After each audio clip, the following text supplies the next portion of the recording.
Hey there, everybody, and welcome to Making Finances Sexy. I'm Jessica Lay, your Rent Rave owned realtor and certified instructor with 101 Financial. Right here in the Valley of the Sun, it is my mission to help you transition from renting into homeownership, no matter your situation. I'm here to be your personal finance coach and first time homebuyer specialist. And with me, Rose Short. What's up, guys? Rose Short here, aka the Red Queen. Come down the rabbit hole with me. I am a realtor here in the Phoenix Valley as well. I'm also a financial advisor and CEO of Kronika Luxury. It is my mission to help you build multiple income streams online easily, live your best life, go out there and have fun, and just really enjoy the life you have. And today I'm talking about mental health and money, how financial stress affects mental health, and some tips for coping with it.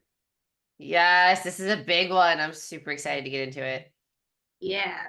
So, first things first, we need to understand financial stress. It's basically the anxiety and worry that arises from any sort of financial difficulties, such as high debt, job losses, or any unexpected expenses like medical. It can lead to just feelings of helplessness and overwhelm, which we've all should have felt before, unless you're very fortunate with a family that you didn't have any financial troubles with. Some common sources of financial stress, it includes high credit card debt, student loans, medical bills, and job insecurity. It's just icky stuff that can make you feel overwhelmed and anxious about if you don't know how to get yourself out of those poor financial environments. Yeah, no fun. Mhm. So, studies show that a significant percentage of adults experience financial stress, which can lead to increased anxiety and depression.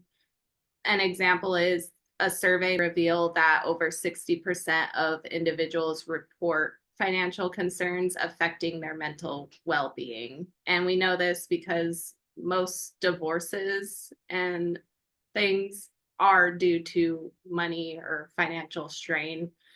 It just causes a lot of whiplash in a relationship. Yeah, especially if one is spending more than the other and the other one's more worried about it, like it can cause a lot of problems. Mm-hmm. Me personally, like a lot of my anxiety back in the past, it did come from financial stress and depression because, we need money. We rely on it a lot to fully enjoy life. There are a lot of ways we can have fun without money, but for the most part, you need it. And if you don't have it, or if your debt just keeps piling up because you're trying to enjoy life, it just sinks and gets you into a worse predicament, unfortunately. Yeah, especially once you add on like debt collectors or things like that, and you start getting those calls and those letters in the mail, like that can get really, really stressful. And then you also become the friend that like never wants to go out because you know that going out means you're going to dig yourself a deeper hole. So it starts to impact your social life as well as your personal, as well as everything else, and it just kind of spirals from there. Yeah.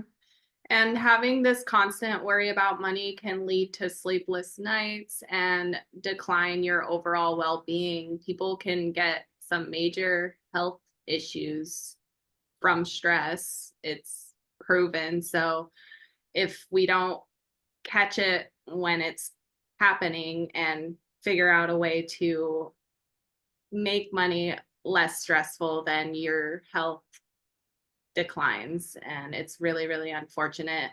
Like, we know people that lose a job and then they fall into that pit of feeling inadequate and anxious, illustrating the direct connection between financial issues and their mental health. Yeah. So, how do we alleviate this stress? I have a few tips from 101 Financial. And of course, first and foremost is budgeting. Yes, say it can't, loud. can't say it enough, but one of the first steps to alleviating our financial stress is creating a budget. And when I got started in this class, it was one of the difficult parts. But it's so important because if we track our income and expenses and understand where our money goes, there's just so much power in that to then be able to budget in the things we enjoy that can help elevate our mental health, but also we're not spending too much where we're still digging us into a hole. Love it. Also, building an emergency fund because life will keep on lifing whether we want it to or not. So true. So we aim to save at least 3 to 6 months worth of living expenses. Just having that cushion and that safety net can help us handle these unexpected costs without the panic that comes with them. Like emergencies are already stressful. Why have that financial strain added to it? Sure. Also, if you're struggling with debt, consider strategies like the snowball method, where you pay off smaller debts first. And then there's also the avalanche method, focusing on your higher interest debts. But seeking help from credit counseling or a one-on-one financial instructor just to help with your debt management can alleviate a lot of financial stress. Yeah, and for with this one in particular, be careful with those companies out there that are, like, oh, we can just consolidate all your debt and you don't have to pay off this much and da, da, da. Like make sure you're reading the fine print on any of those because a lot of those are kind of predatory and will take advantage of you. And for some of those programs, there's a significant tax implication at the end of the year that they don't necessarily tell you. So debt management versus those, debt relief programs is so, so important. Right. You want to make sure you interview them. I actually have a friend that's going through one right now.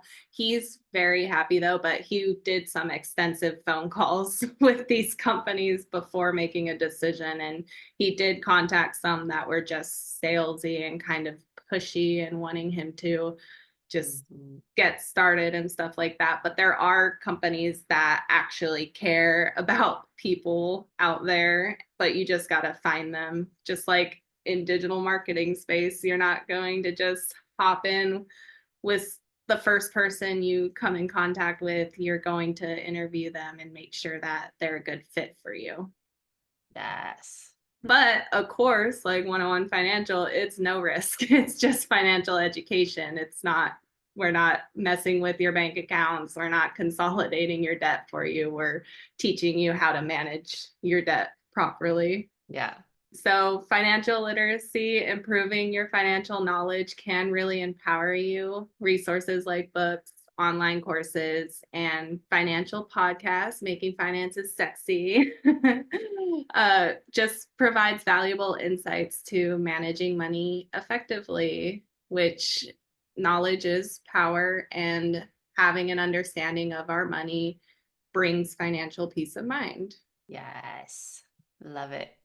Coping strategies for financial stress. There's always mindfulness techniques. So, incorporating mindfulness and stress reduction can help manage our anxieties. Meditation, deep breathing, or yoga can provide relief from financial worries. I love starting my morning with yoga, which incorporates breathing as well. So, just putting me in more of a relaxed, present state even if I'm like having some financial troubles, we tend to put ourselves into worry because we're thinking about further ahead. So if you're in debt and you're worried about how am I going to pay this off? Am I even going to ever pay it off? Things like that. Be present. Say, did I pay my bills this month? Yeah, I did. Awesome. Like I put gas in my car. That's a blessing. Like, don't be too worried about something that hasn't happened yet and just be present and focus on the now. Yeah, and the nice thing about things like yoga and deep breathing and things like that is you can do those things at home, right? So like so often when we're in financial trouble, like we start cutting out the stuff we don't need, and oftentimes that's the gym as well for a lot of people. So by being able to work out, yoga, push-ups, whatever it might be at home, you're still going to get that physical boost, which is going to give you that mental boost. But then if you add the mindfulness to it, then you're going to really, really benefit. Mm-hmm.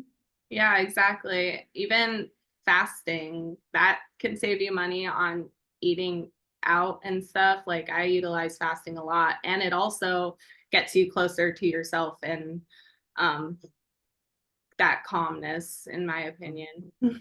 For sure. Seek support, so never hesitate to reach out for support if especially if you're in a really detrimental situation or very, very mentally gone. Like, don't try to keep pushing on your own if you're feeling totally defeated. There's people out there that want to help. I want to help. So consider speaking with a financial advisor, or instructor. And then also, if your mental health is very, very low, talk to a mental health professional who can provide you with the guidance that you need, because we don't need anybody harming themselves because of finances, Yeah. but it happens. So set realistic goals, set achievable financial goals, and always, like we say, celebrate the small victories along the way. It boosts your confidence and motivation, and it makes your financial journey feel a lot less daunting. For sure.